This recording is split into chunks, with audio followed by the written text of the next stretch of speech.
Web 2.0. Innovation. Trend. Collaboration. Software. Metadata. Got the world turning as fast as it can? Hear how technology can help, legally speaking, with two of the top legal technology experts, authors, and lawyers, Dennis Kennedy and Tom Mighell. Welcome to the Kennedy-Mighell Report here on the Legal Talk Network. And welcome to episode 260 of the Kennedy-Mighell Report. I'm Dennis Kennedy in Ann Arbor. And I'm Tom Mighell in Dallas. Before we get started, we'd like to thank our sponsors. This podcast is brought to you by Colonial Surety Company Bonds and Insurance. Whatever court bond you need, get a quote and purchase online at colonialsurety.com/podcast. And we'd also like to thank ServeNow, a nationwide network of trusted pre-screened process servers. Work with the most professional process servers who have experience with high-volume serves, embrace technology, and understand the litigation process. Visit servenow.com to learn more. And finally, we do want to mention that the second edition of our book, The Lawyer's Guide to Collaboration Tools and Technologies, is available on Amazon. Everybody agrees that collaboration is essential in today's world, but now, more than ever, knowing the right tools will make all the difference. As I like to say at the start of each of our recent podcasts, what a difference another week or two makes. In our last episode, we talked about wellness tech and shared ways to use technology to help you maintain your health and wellness in these pandemic times. In this episode, we wanted to look into the urge so many people have these days to improve their audio and video presence for those video conference calls, and to even create their own production studio setting. Tom, what's all on our agenda for this episode? Well, Dennis, in this edition of the Kennedy-Mighell Report, we will indeed be discussing how to improve your audio and video presence and create a well-equipped space to produce audio and video content. In our second segment, we'll discuss whether this actually is the time to create your new podcast or your video channel or other content outlet. And as usual, we'll finish up with our parting shots, that one tip, website, or observation that you can start to use the second that this podcast is over. But first up, will the right tools make you an audio or video star, or just improve your audio and video presence on Zoom or Teams or other platforms that you might be using? The more that we continue to work from home, the more it becomes apparent that most of us weren't really ready to do that, at least from an audio or video standpoint. And depending how long all of this lasts, or even if what we've been going through prompts you to start hosting more meetings from your home office or remotely, or I guess even do more video calls at the real office, we thought it might be a good idea to talk through how to build out your audio and video capabilities. Dennis, tell me, is it just the poor quality audio and video that we've been seeing and hearing on Zoom calls and mainstream media that prompted this topic, or something more than that? Well, to be honest, it's not really what I'm seeing on Zoom and video calls. It's actually the poor quality of what I see on mainstream media. I mean, I would wonder if they've cut all their budgets for decent webcams and microphones, and I don't understand. The big thing I don't understand is that all these reporters using the old wired iPhone earbuds to do their segments. Well, I frankly don't want to see anybody using any earbuds to do their segments, whether they're AirPods or whatever, and we'll get into that in a little bit about my thoughts about that. But I tend to agree. I mean, I don't know if it has to do with, the fact that news outlets have lower budgets, are suffering because of all of this going on. By contrast, you and I were talking before we started recording that there are some professional, entertainment shows that are starting to record from home, and the quality there really is quite good. There's a clear difference in the kinds of equipment that they happen to be using, but I would say that the news kind of is taking more of a rugged approach to say, hey, we're roughing it and just kind of making it more naturalistic. I think it's along the lines of people saying, well, show up, but, we want to see your face no matter what you look like at home, no matter what your home looks like, because it's good to see everybody. And we're all kind of going through this together. So there's a certain aspect to the rough look, but It's also, kind of surprising that folks who are so place such emphasis on looking good in a studio aren't looking the same way when they get home. Or sounding that good. I mean, clearly a lot of the news people you see on TV have put tons more time and effort into what's on the bookshelves behind them than they have into the actual production quality of what it is that they're doing. So I guess in this episode, we'll be talking in terms of a home setup, but the same principles will apply if you decide that you're ever going to go back into your old office. You may have more limitations, obviously, in the work setting in terms of what equipment you can choose or the choices that you have. And I guess, Tom, as always, it comes down to just the fundamental question of, can we just make do with what we have? And the old question of, let's just take a look at what we have and see whether that works. I tend to think this is one of those cases where you're probably going to find you can't make do with what you have. What do you think? Well, so I think we take a step back first and say, what are we trying to accomplish here? If you're just saying, I'm at home now, and for the time being, whatever I've got is whatever I need, and that when I get out of here, I'm going back to their old way of doing things, maybe what you've got is going to work. Maybe that's all you have. And I would say that's a shame. I'm hoping that we learn things coming from this about how we're going to communicate with people and taking advantage of these technologies to do it. So I'm hoping that things evolve beyond the status quo and what it was before we all went home. So what do you want? Do you want a professional setup for talking to clients or colleagues? Do you want a more polished setup to record videos for YouTube or other services? I think the purpose that you have is going to determine the kind of setup that you've got. And I tend to agree with you. If you want something that's more professional, more polished, if you tend to want to make more of what you're going to be doing with this, what you have likely is not going to work. If you want the status quo, then, and you say, well, once I get back to the office, I never have to worry about this again, then yeah, I say go ahead and use the crappy camera on your laptop and use the microphone that you've got on the laptop right there. It's going to do you just fine. Yeah, and so I think we start with the laptops we have. Typically, people's desktops don't have a webcam or have something that's fairly primitive, especially if you have older equipment. I suspect that people aren't making as much use out of the smartphone video setup as they might. So that's something that you could consider, the tripod plus smartphone. Although even your issue there is going to be sound quality. And I think that one of the big discoveries is that microphones really matter in this. So you're thinking video, but the thing that makes you more professional is having great audio. So I don't know, Tom, should we just start saying what we're currently using and why we use them and maybe when we use different setups? Sure, but let me come back and say, I think a laptop will do an adequate job at both audio and video, but not a great job. I will say that taking a tip from a client who was doing this, I decided to use my iPad to attend a Microsoft Teams meeting, and the quality difference in the camera was 1,000% better on the iPad. And so one of the things that I'm going to be talking about a lot is the standard webcam on any desktop or laptop is just not good quality. You're going to want to have something different. As we'll talk about, most webcams that are of better quality right now are very hard to find on the market. They're not impossible to find, but they're hard to find. But I will say that having the right camera and the right audio will make a difference. And I agree with you, microphones really matter.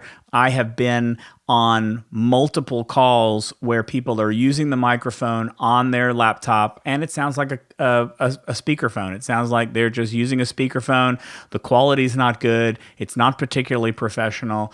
And when we talk about microphones, I think we should probably go into the difference between having a standalone mic, such as we're using right now to record this podcast, or having a microphone that's part of a headset. because frankly, I think that for a call or some type of meeting that you're having online, I think that having just a headset is going to be just fine, because I can get a very good quality telephone sound, audio sound out of a headset that I'm using for those calls. Wouldn't be what I would use if I was going to record a video, if I was going to make something for YouTube. I'd want to have a more professional microphone.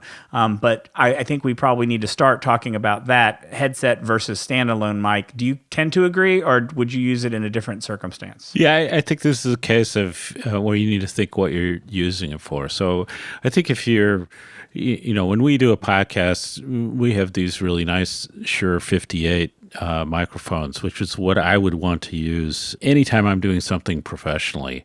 And so if I'm doing a webcast or something where the focus is on me, or it could even be if I just wanted to sound great for some other kind of presentation, I would use the what I call the podcast setup with the Shure mic plus the stand.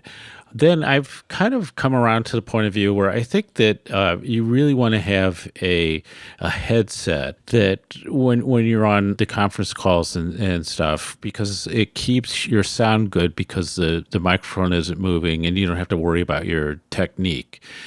Now, there are headsets and there are headsets, and some of them really do sound terrible. Another option you could do is a lav mic, lavalier, which then again allows you not to have great microphone technique, but will still pick up and will sound great. So I actually found this $30 MPOW, it's called MPOW headset, and I just got it because I wanted a headset. It had good reviews on Amazon, and I've had a couple people compliment me on how good it sounds. So as a $30 option, I like that.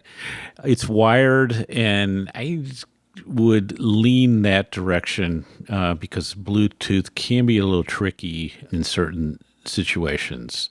I would have said the AirPods as an option, but Tom hates the way I sound over the AirPods, so I've crossed it off. It almost sounds like that's not a speakerphone. It just sounds like you're on a cell phone. It's just they're not the same quality. I think that they're good to use to hear things, but I just don't think they're good for speaking into. Now, for headset, I go toward the headset that I use right now for work is a Plantronics Voyager Focus US is what it's called. It is a Bluetooth headset, so I can connect automatically to my phone, and it also has a little dongle that connects to the laptop, so I can connect on Zoom meetings or Teams meetings or things like that.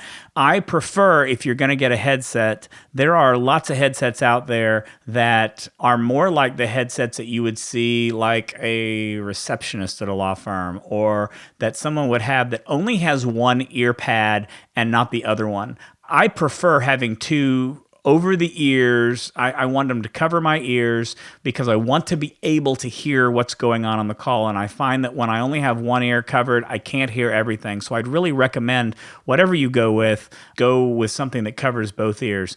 Plantronics, a little more expensive than Dennis's MPOW headset. They're somewhere in the, I think, $150, $170 range. I will tell you that I'm extremely interested because I'm kind of maybe I'm evolving from getting speakers to getting different kinds of headsets.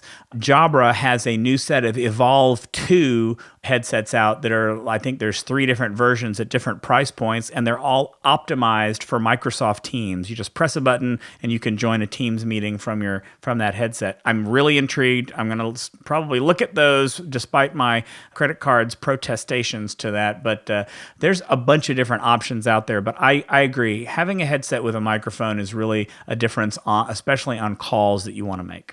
And I also agree on you want both ears covered.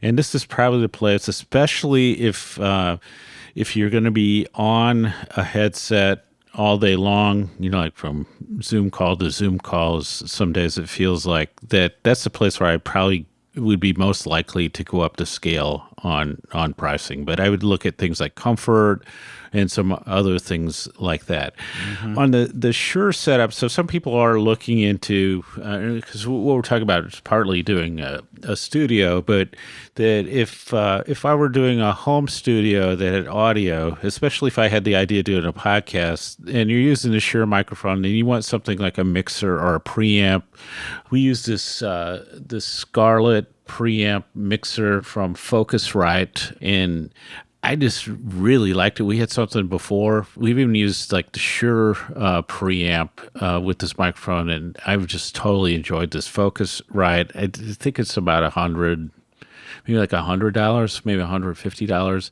You can go cheaper on the mixers, but that allows you to do a couple microphones to monitor what you're doing, and gives you some amplification. That's great. The other cheap thing that you need to do, and I think this makes sense, could make sense if you're bad on the plosives, so your P's and T's, is to invest in some kind of pop filter, and that's just probably under $10.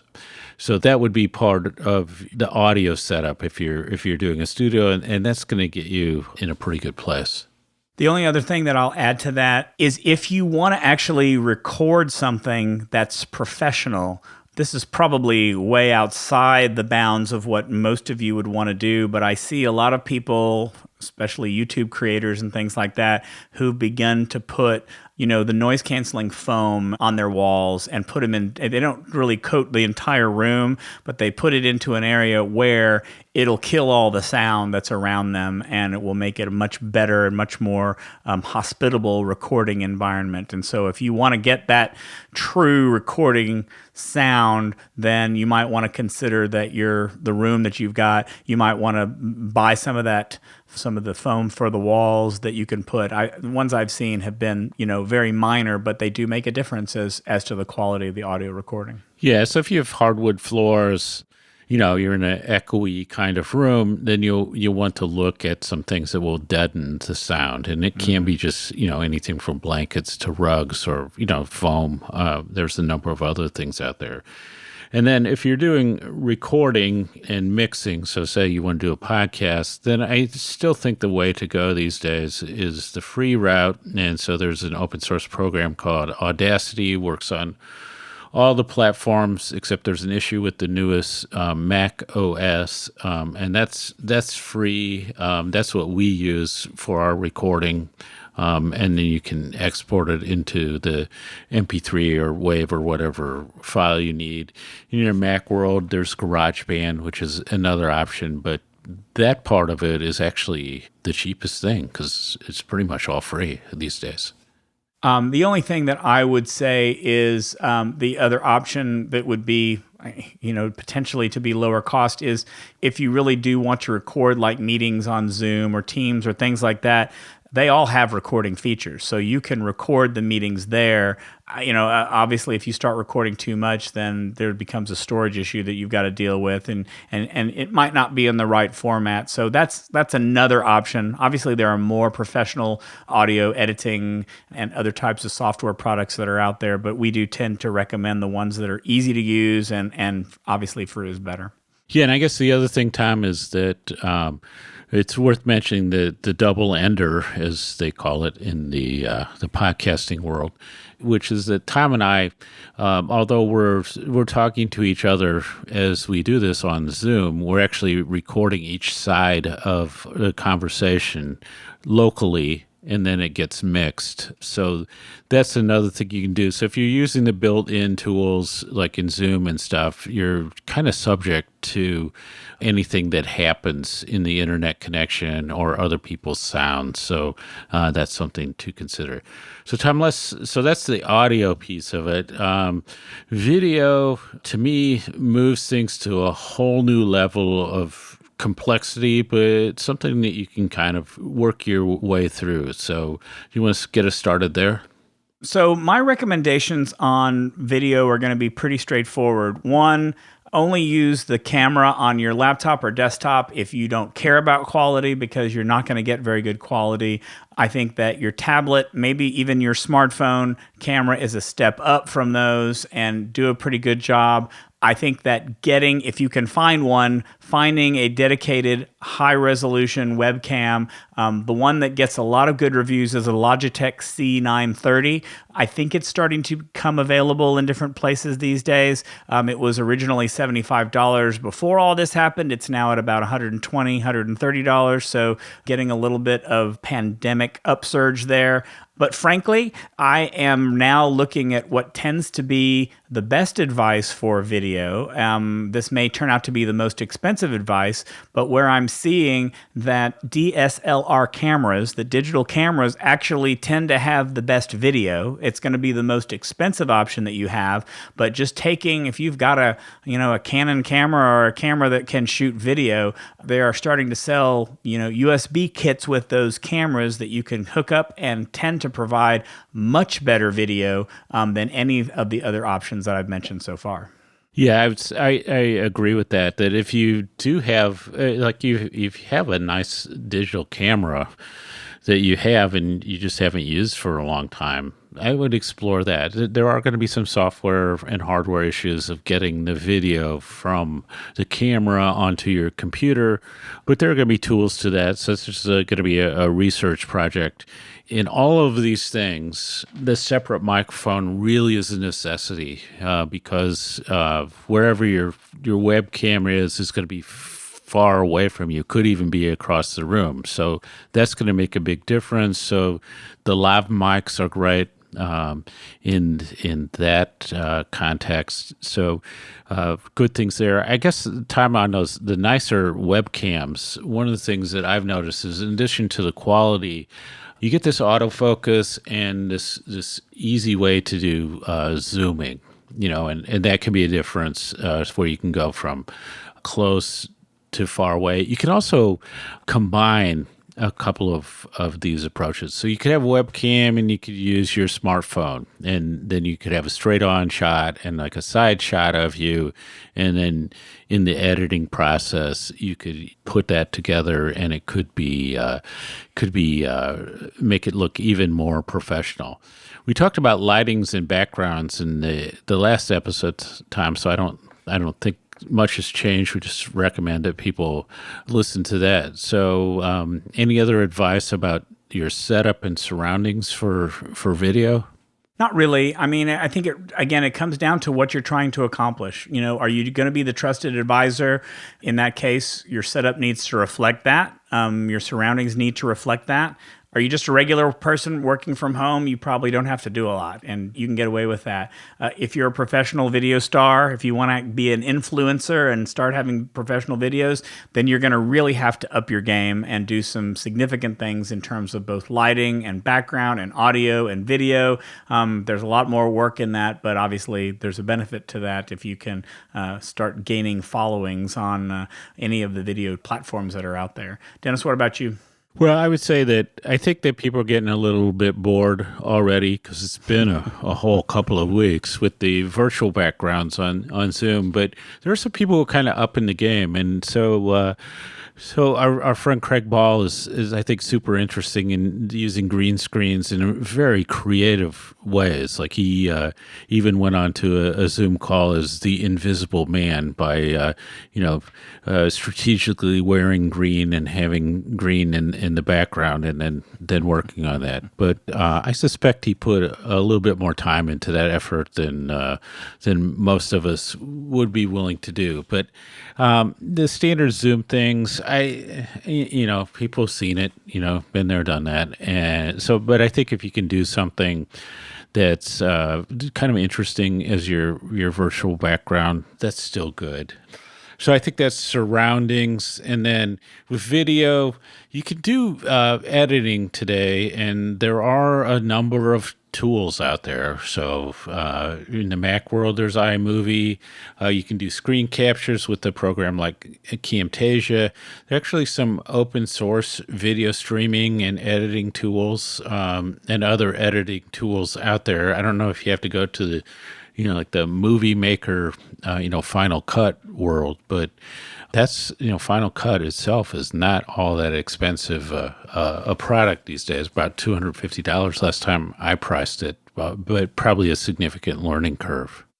So so that's the editing piece, probably and that would be if you're actually starting to do videos and put them out there. And then in those cases, you might want to look at somebody, even a student who does some video editing work to do that for you, because that may not cost very much. And then in most cases, you're typically going to upload your video to YouTube. Another video service would be Vimeo, and that would with luck and a little bit of audience will turn you into a video star. The only other thing that I would recommend is if you plan to do video and you're going to look at a camera and say something, having a good teleprompter is, I think, a good idea. Ideally, there are several apps that are available both for Android or iOS. I'd recommend getting your iPad or another tablet set up on a tripod so that you can watch it. And there are some of these apps that are out there that will actually move in response to your talking. It's not that they'll just be on a regular rhythm, but it will actually pause and stop as you stop and as you pause. So look for those that can actually hear what you're saying and as you're saying it, and that they move in pace with the way that you're going rather than at a solid pace that you have to keep up with. I think that having those is a really good idea. Yeah, and a teleprompter really does work better than the classic Scotch tape your script up to on the wall in front of you. But part of it is you'll need to kind of look at yourself and what other people do about how you need to look into the camera or not look into the camera, where you need to sit in the screen. Do you want to be right in the middle of it? Do you want to be to the side of it? So some of it's just looking at how people do things on TV and interview shows and stuff. And then you do have to give some thought to what it is that you're wearing, depending on the impression that you want to create. There's some, stripes and checks and things that will create weird optical effects, so you need to be aware of that. And then there is the green danger, because as Queen Elizabeth showed a few weeks ago, that if you wear a green dress and you show up on video or in photos, that there are people out there who love to use that as a background to put all kinds of stuff on there because you can do that really easily. So I would not wear a green shirt because not that you're famous enough that people would like to superimpose a Metallica t-shirt on Queen Elizabeth, but it can cause problems with if you're doing virtual backgrounds. All right, last tips. My last tip here really is you're in a good place right now to start trying things out. I mean, many of us staying at home, things are starting to open up slightly, but I imagine a lot of us are still going to be working from home.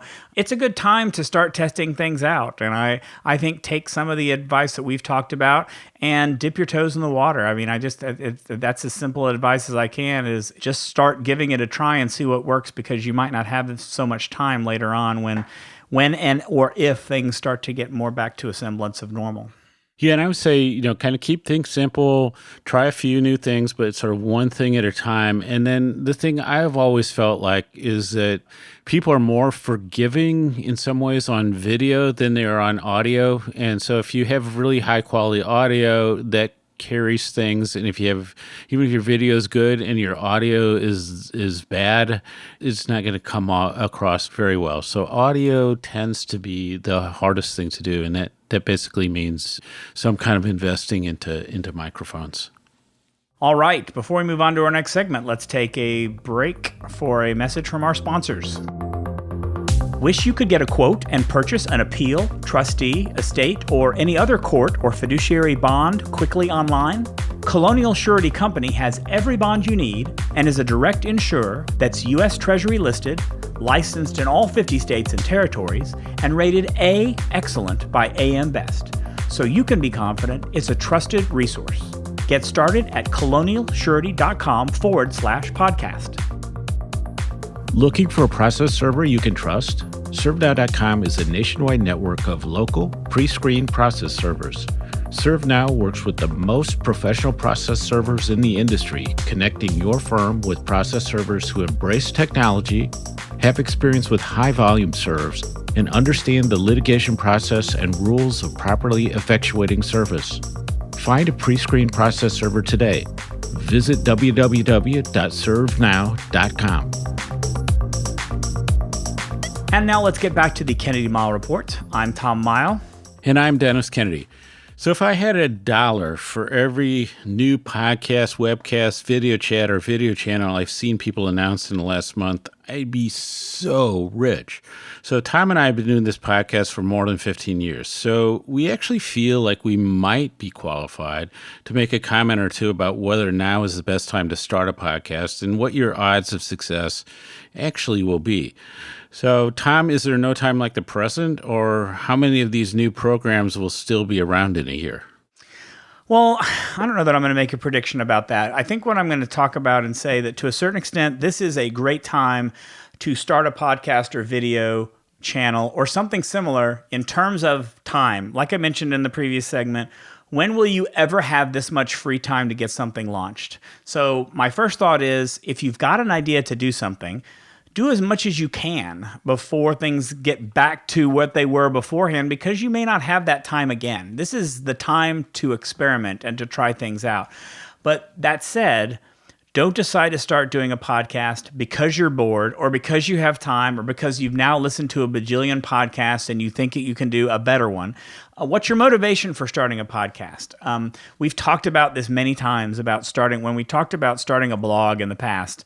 I recently restarted my blog, and to be honest, I'm a little surprised, but I guess not totally surprised, that it's going to take a while to get back to the level of readership I used to have. I'm not starting from ground zero, and I'm still kind of amazed at the lack of engagement there is because people haven't known about me for a while.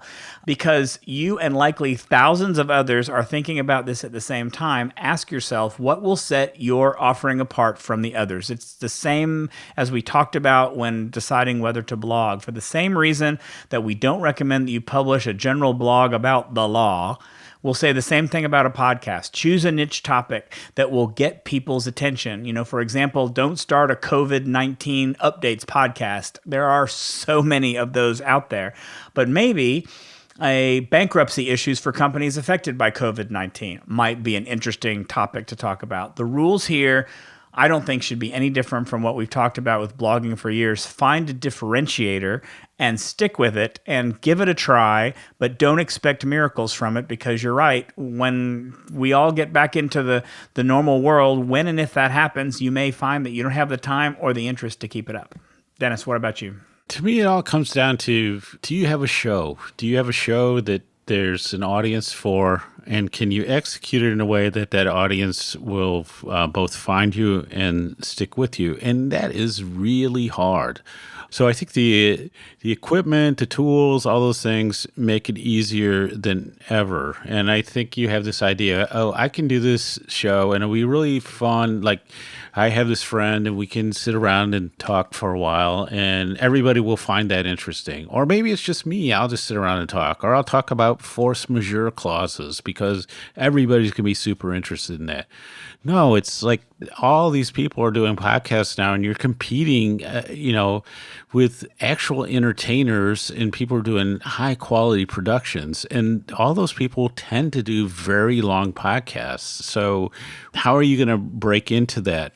And so I think this stuff is super difficult to sustain, especially as you kind of get back into this to the swing of, if you go back to work. If you're still working from home, what you're probably going to discover is that if you take the commute out of your day, you will free up a significant amount of time that you could put into an outlet.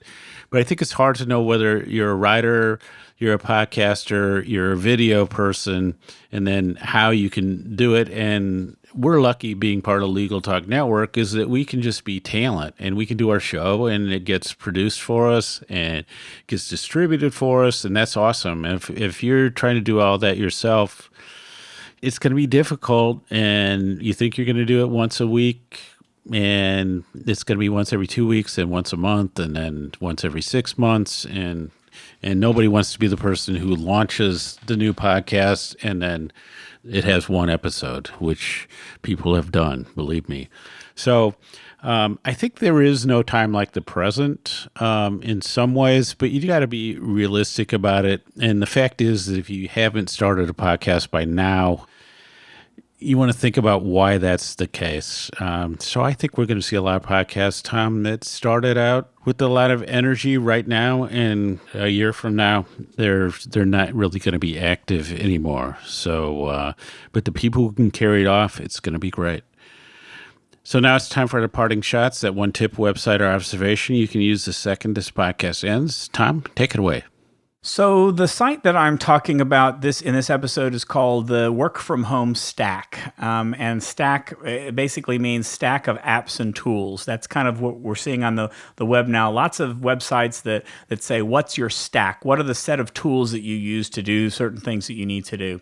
I hope that this site gets built out more. We may come back to this in a month or two and find that it's really just set up for what it is, and it won't get built out more. Right now, it's got about 126 different tools that you can use in different areas of your work life to work from home. So there are lots of collaborative categories: collaborative design, collaborative software, employee engagement, messaging and team chat, productivity, project management, video conferencing, virtual offices.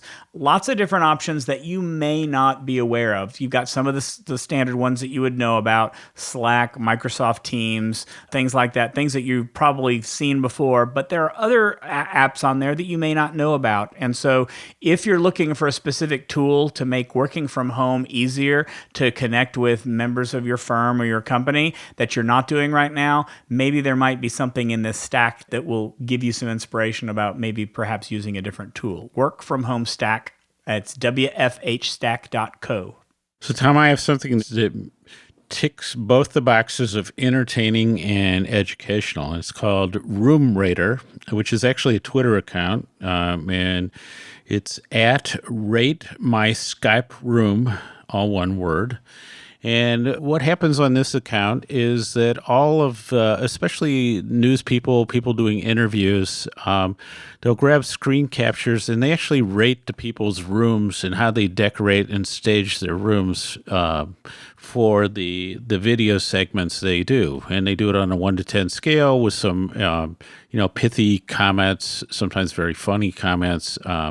But it's great because you realize that some of the things that you were seeing when people did interviews that kind of bothered you and you weren't really sure why, they've really identified them. And when you see new things, you realize that it's a common sort of thing, and you can look for things like the people who have all 14 volumes of the Oxford English Dictionary behind them, or the Encyclopedia Britannica, or their books arranged by colors, and you sort of see there are certain themes in all of these things. So it's called Room Rater is one way to find it on Twitter, or at Rate My Skype Room, and that will get you to it.